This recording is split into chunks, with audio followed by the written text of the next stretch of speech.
Oil pulling அது எப்படி பண்ணுறது? காலையில் எழுந்ததும் எதுவும் சாப்பிடாமல் இதயம் வளத்தை வாயில ஊத்தி நல்லா கொப்பளிக்கணும், அப்புறம் அதை துப்பிடணும். இதுதான் ஆயில் புல்லிங்.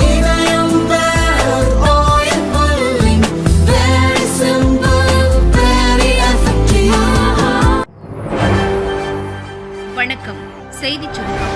பொது இடங்களில் கொடிக்கம்பம் 12 வாரங்களில் அகற்ற உத்தரவு. மதுரை விளாங்குடி பழங்கானத்தம் ரவுண்டானா அருகே அதிமுக கொடிக்கம்பம் நட அனுமதிக்க கோரி அதிமுக பகுதி செயலாளர் சித்தன் ஹைகோர்ட் மதுரை கிளையில் வழக்கு தொடர்ந்தார். பழைய கொடிக்கம்பத்தை அகற்றிவிட்டு புதிய கொடிக்கம்பம் அமைக்க அனுமதி வழங்க மாநகராட்சி அதிகாரிகளுக்கு உத்தரவிடுமாறு மனுவில் கூறியிருந்தார். இந்த வழக்கு இன்று விசாரணைக்கு வந்தது. வழக்கை விசாரித்த நீதிபதி இளந்திரையன் வழக்கை தள்ளுபடி செய்தார். பின்னர் கொடிக்கம்பங்கள் தொடர்பாக பல்வேறு உத்தரவுகளை பிறப்பித்தார். பொது இடங்களில் உள்ள அனைத்து கட்சிகளின் கொடிக்கம்பங்களை 12 வாரங்களில் அகற்ற வேண்டும். தவறினால் அரசே அகற்றிவிட்டு அதற்குரிய செலவு தொகையை சம்பந்தப்பட்டவர்களிடம் வசூலிக்க வேண்டும். இவ்வாறு நீதிபதி உத்தரவிட்டார். தமிழகத்தில் பொது இடங்கள், நெடுஞ்சாலைகள், உள்ளாட்சித்துறைக்கு சொந்தமான இடங்களில் உள்ள அரசியல் கட்சிகள், ஜாதி மத அமைப்புகளின் கொடிக்கம்பங்களை 12 வாரத்தில் அகற்ற வேண்டும். தவறினால் அரசே அகற்றிவிட்டு அதற்குரிய செலவு தொகையை சம்பந்தப்பட்டவர்களிடம் வசூலிக்க வேண்டும். தேசிய, மாநில நெடுஞ்சாலைகள் மற்றும் பொது இடங்களில் கட்சி கொடிக்கம்பங்கள் அமைக்க இனி அனுமதி வழங்கக்கூடாது. பட்டா நிலங்களில் கொடிக்கம்பங்கள் அமைப்பது குறித்து அரசு உரிய விதிகளை உருவாக்க வேண்டும். இந்த உத்தரவு நடைமுறைப்படுத்தப்பட்டது தொடர்பான அறிக்கையை தமிழக தலைமை செயலாளர் கோர்ட்டில் தாக்கல் செய்ய வேண்டும் என்றும் நீதிபதி உத்தரவிட்டுள்ளார். கிருஷ்ணர் கோவில் இடிப்பு, கொந்தளித்த மக்கள், பதற்றம், போலீஸ் குவிப்பு. திருவள்ளூர் அடுத்த புல்லரம்பாக்கம் பகுதியில் 1979ஆம் ஆண்டு ருக்மணி சத்யபாமா சமேத சந்தன கோபால கிருஷ்ணர் சந்தான விநாயகர் கோவில் கட்டப்பட்டது. பிரசித்தி பெற்ற கிருஷ்ணர் கோவிலில் சுற்றுவட்டார கிராமங்களைச் சேர்ந்த பொதுமக்களும் வந்து வழிபட்டு செல்வது வழக்கம். இந்த கோவில் போக்குவரத்துக்கு இடையூறாக இருப்பதாக கூறி சென்னை ஹைகோர்ட்டில் வழக்கு தொடரப்பட்டது. வழக்கை விசாரித்த நீதிபதிகள் கோவிலை இடித்து அகற்ற உத்தரவிட்டனர். அதன் பேரில் கடந்த நவம்பர் மாதம் கோவிலை இடிக்க வருவாய்த்துறை அதிகாரிகள் போலீஸ் பாதுகாப்புடன் சென்றனர். பொதுமக்கள் சாலை மறியலில் ஈடுபட்டதால் கோவிலை இடிக்காமல் அதிகாரிகள் புறப்பட்டு சென்றனர். பின்னர் கோர்ட்டில் அவமதிப்பு வழக்கு தொடரப்பட்டது. இதை விசாரித்த நீதிபதிகள் போக்குவரத்துக்கு இடையூறாக உள்ள கிருஷ்ணர் கோவிலை உடனடியாக இடித்து அகற்ற வேண்டும் என உத்தரவிட்டனர். இதைத் தொடர்ந்து புல்லரம்பாக்கம் பகுதியில் ஏராளமான போலீசார் குவிக்கப்பட்டனர். போலீஸ் பாதுகாப்புடன் நேற்றிரவு கோவிலில் இருந்த சிலைகளை வருவாய்த்துறை அதிகாரிகள் அப்புறப்படுத்தி எடுத்து சென்றனர். இதை கண்டித்து அப்பகுதி மக்கள் போலீசாரிடம் வாக்குவாதத்தில் ஈடுபட்டனர்.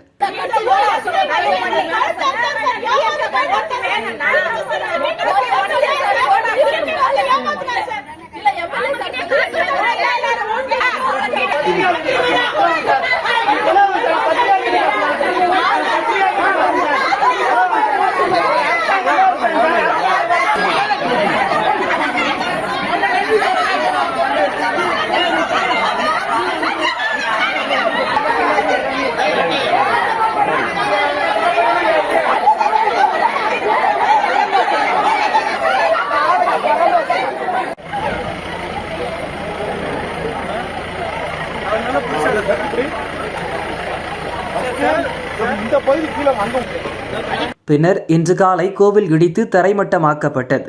ஆத்திரமடைந்த புல்லரம்பாக்கத்தைச் சேர்ந்த 2 பேர் தீக்குளிக்க முயன்றனர். போலீசார் அவர்களை தடுத்து நிறுத்தி கைது செய்தனர். தொடர்ந்து பதற்றம் நிலவுவதால் புல்லரம்பாக்கம் கிராமத்தில் போலீசார் குவிக்கப்பட்டுள்ளனர். இவங்களுக்கு பதவிக்கு ப்ராப்ளம் வந்துன்றதுக்காக எங்க கோயில வந்து இன்னைக்கு எல்லாத்தையும் எடுத்துட்டு போயிட்டாங்கயா. இந்த கோயிலால யாருக்கும் இடைஞ்சல் இல்லைங்கயா. அவ்வளவு பெரிய வண்டி வந்துருக்குதுங்கயா. கூட்டைய உடைச்சு எவ்வளவு அராஜகயா. ஒரு போலீஸ் அதிகாரி ஒரு மக்களுக்கு உதவி பண்ண இல்லாத அவங்களுக்கு துணை நிக்கிறாங்கயா. ஒருத்தர் போட்ட பெட்டிஷன் அவங்க இருக்கிறதே புறம்போக்கு இடம்தாங்கயா. எவ்வளவு தீர்ப்பு கொடுக்கறது? தீர்ப்பு கொடுங்கயா. எல்லாத்தையும் நேர்ல வந்து ஒருத்தரை விட்டு ஆராய்ச்சி பண்ண சொல்லுங்கயா. எல்லாம் வேலை செய்யாத அதிகாரி இன்னைக்கு மட்டும் ஏன் ஆர்டர் காப்பி கையில காமிக்கிறாங்கயா. வரத்துக்கு அவங்க பாட்டு அவங்க அராஜகம் பண்ணிட்டு இருக்கிறாங்கயா. வண்டி வந்து நிக்குது. அந்த வண்டியை போக்கஸ் பண்ணி வண்டி எடுங்கயா. போட்டோ எடுங்க. இல்ல ஆர்டர் காப்பி நாளைக்கு சப்மிட் பண்றேன்னு சொல்லிருக்காங்க. அப்படி சொல்லியும் எங்க ஆர்டர் காப்பி இல்லாத இன்னைக்கு வந்து இங்க அராஜகமா எல்லா போலீஸ்காரும் ரெவென்யூ டிபார்ட்மெண்ட் மொத்த பேருமே இந்த வேலை செஞ்சிருக்காங்க. அராஜகம் வேலைதான். பொதுமக்கள் வந்து எந்த ஒரு கேள்வியோ உங்களுக்கு எடுதூரா இல்லையான்றது எந்த ஒரு கேள்வியோ தெரியாததுனால நாங்க வழக்கு தொடர்ந்து நாங்க மக்கள் அதை எடுத்து கொடுக்குமாறு மிக தாழ்மையுடன் கேட்டுக்கொள்கிறோம். அவ்வளவுதான். இதை எங்களுக்கு செஞ்சா இந்த ஊரே மொத்தமே பிறந்தாங்க. ஒரு அரசு புறம்போக்கு சார். அரசு புறம்போக்கு அரசு அதிகாரிகள் பாத்துக்க முடியல சார். பாவல இடிக்கிறதுக்கு மட்டும் வராங்க சார். எல்லா பேர் அந்த ஊர்ல நிறைய வீடுகள் இருக்கு சார். 1000 பேர் அதெல்லாம் இல்லையாங்க. ஆனா கோயில்ல மட்டும் வராங்க. பொதுப்பட்ட மட்டும் அழிக்கணும்ங்க. 10 பேர் குடியிருக்க மட்டும் வீடு இருக்கலாமா? புறம்போக்கு அரசு புறம்போக்கு. வக்பு வரைவு மசோதாவுக்கு எதிர்க்கட்சிகள் எதிர்ப்பு. கடந்த ஆண்டு பார்லிமென்டின் இரு அவைகளிலும் தாக்கல் செய்யப்பட்ட வக்பு திருத்த சட்ட மசோதாவுக்கு எதிர்க்கட்சிகள் எதிர்ப்பு தெரிவித்தனர். இதையடுத்து மசோதா வரைவு பார்லிமென்ட் கூட்டுக்குழு ஆய்வுக்கு கடந்த ஆண்டு ஆகஸ்ட் 8ஆம் தேதி அனுப்பி வைக்கப்பட்டது. பாஜ எம்பி ஜெகதாம்பிகா பால் தலைமையிலான பார்லி கூட்டுக்குழுவினர் இந்த சட்ட திருத்த மசோதா குறித்து ஆலோசனை நடத்தினர். இந்நிலையில் கடந்த 24ஆம் தேதி கூட்டுக்குழு கூட்டப்பட்டது. இந்த நடவடிக்கைக்கு எதிர்க்கட்சி எம்பிக்கள் கடும் எதிர்ப்பு தெரிவித்தனர். கூட்டுக்குழு ஆய்வு நடவடிக்கைகளை விரைவாக முடிக்க முயற்சிப்பதாக குற்றம் சாட்டினர்.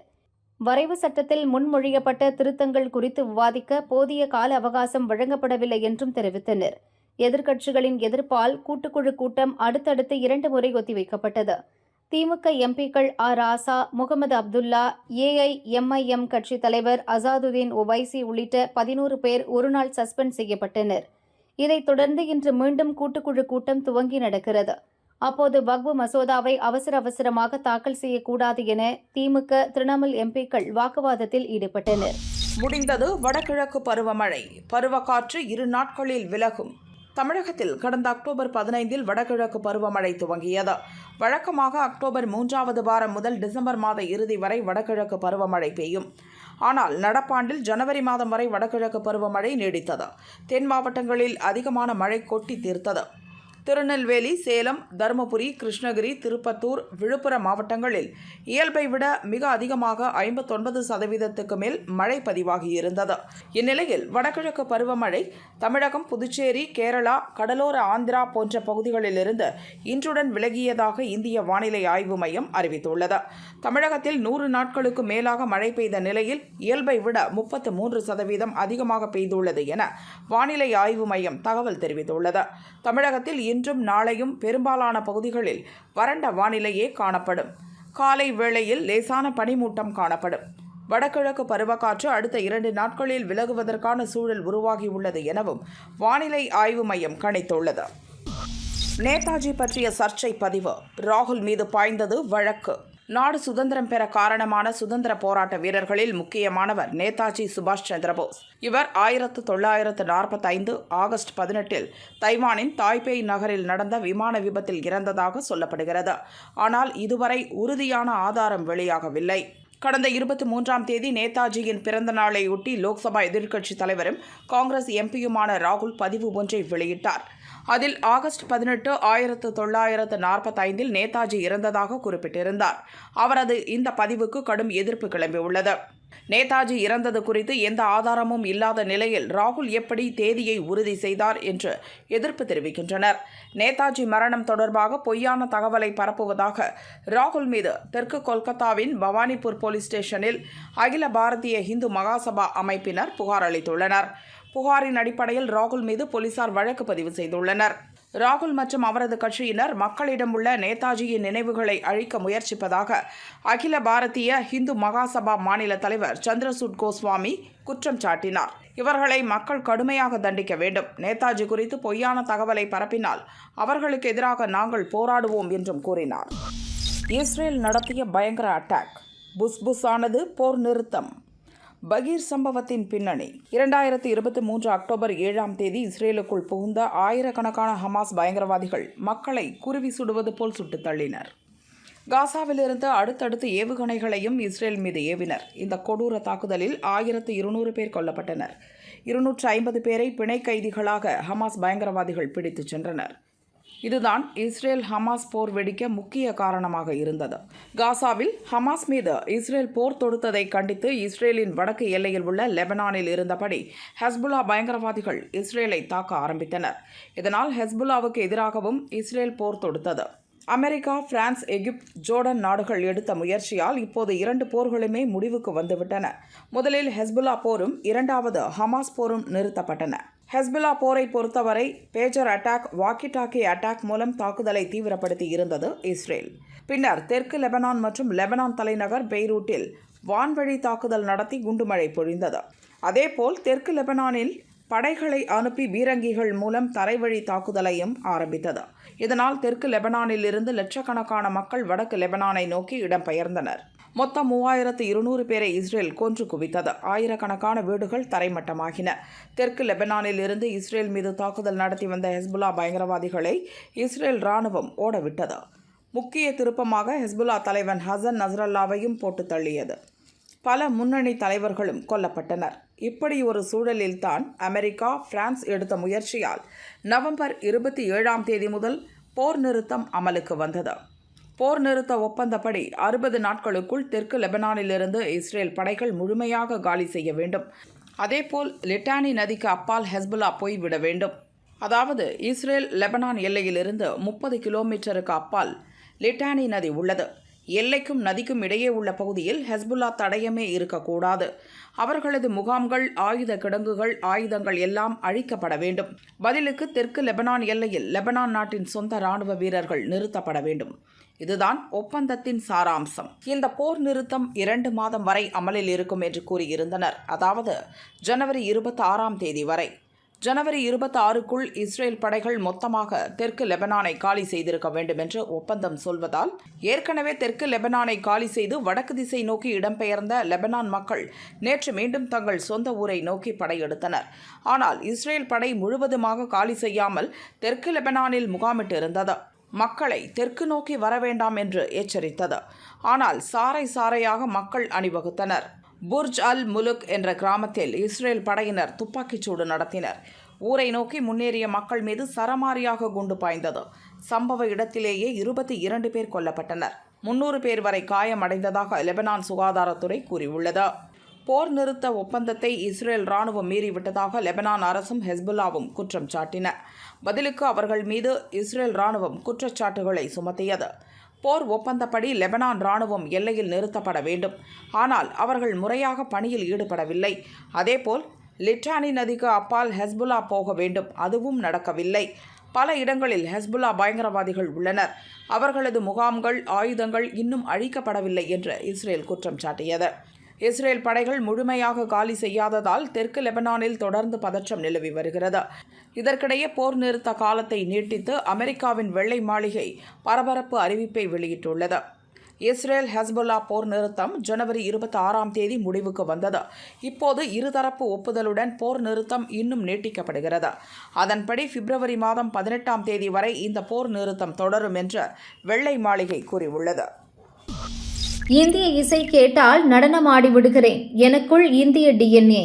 நாட்டின் 76வது குடியரசு தின விழா நேற்று நாடு முழுவதும் கொண்டாடப்பட்டது. டெல்லியில் நடந்த விழாவில் சிறப்பு விருந்தினராக இந்தோனேஷிய அதிபர் பிரபோவோ சுபியாண்டோ கலந்து கொண்டார். குடியரசு தின விழா நிகழ்ச்சிகளை கண்டுகளித்த அவருக்கு ஜனாதிபதி மாளிகையில் விருந்து அளிக்கப்பட்டது. இந்திய அரசுக்கு நன்றி தெரிவித்து பேசிய இந்தோனேஷிய அதிபர் தனது மரபணு இந்தியாவுடன் தொடர்புடையது என கூறினார். கலகலப்பான அவரது பேச்சை பிரதமர் மோடி உள்ளிட்ட அனைவரும் சிரித்து ரசித்து கேட்டனர். India and Indonesia have long, ancient history together. We have civilizational links. Even now, a very important part of our language comes from Sanskrit. Our names, many names of Indonesia are actually Sanskrit names. And in our daily life, the influence of ancient Indian civilization is very strong. I think it's also part of our genetics. I would like to report to the President, Prime Minister, and the Vice President, distinguished friends. A few weeks ago, I had my genetic sequencing test and my DNA test, and they tell me that I have Indian DNA. So and everybody knows when I hear Indian music, I start dancing. So, it must be part of my makeup. So ஏரி நடுவில் வான வேடிக்கை, எலும்புக்கூடான படகுகள். ஹைதராபாத்தில் பரபரப்பு. 76வது குடியரசு தினம் நேற்று நாடு முழுவதும் கொண்டாடப்பட்டது. தெலங்கானா மாநிலம் ஹைதராபாத் உசேன் சாகர் ஏரியை ஒட்டியுள்ள பீப்பிள்ஸ் பிளாசாவில் மத்திய அமைச்சர் கிஷன் ரெட்டி ஏற்பாடு செய்த பாரத மாதா மகா ஆரத்தி நிகழ்ச்சி நடந்தது. நிகழ்ச்சியின் ஒரு பகுதியாக ஏரியின் நடுவில் படகில் வைத்து வான வேடிக்கை நடத்த திட்டமிட்டனர். அதன்படி 2 படகுகளிலிருந்து கலர்ஃபுல்லாக நடந்த வான வேடிக்கையை ஆரத்திக்காக திரண்டிருந்த மக்கள் ரசித்துக் கொண்டிருந்தனர். அப்போது திடீரென பட்டாசு பொறிப்பட்டு படகுகளில் தீப்பிடித்தது. பட்டாசுகளை வெடிக்கச் செய்ய படகுகளில் இருந்த 15 பேரில் சிலர் பட்டாசுகள் சிதறியதில் காயமடைந்தனர். அனைவரும் ஏரியில் குதித்து உயிர் தப்பினர். மீட்புக் குழுவினர் அவர்களை மீட்டு மருத்துவமனைக்கு அனுப்பி வைத்தனர். தீயணைப்பு வீரர்கள் படகுகளில் பற்றிய தீயை கட்டுக்குள் கொண்டு வந்து அணைத்தனர். இருப்பினும் 2 படகுகளும் முற்றிலும் எரிந்து உருக்குலைந்தன. உசேன் சாகர் ஏரியில் நடந்த மகா ஆரத்தி நிகழ்ச்சியில் ஏற்பட்ட தீ விபத்தால் அங்கிருந்த மக்கள் பதற்றமடைந்தனர்.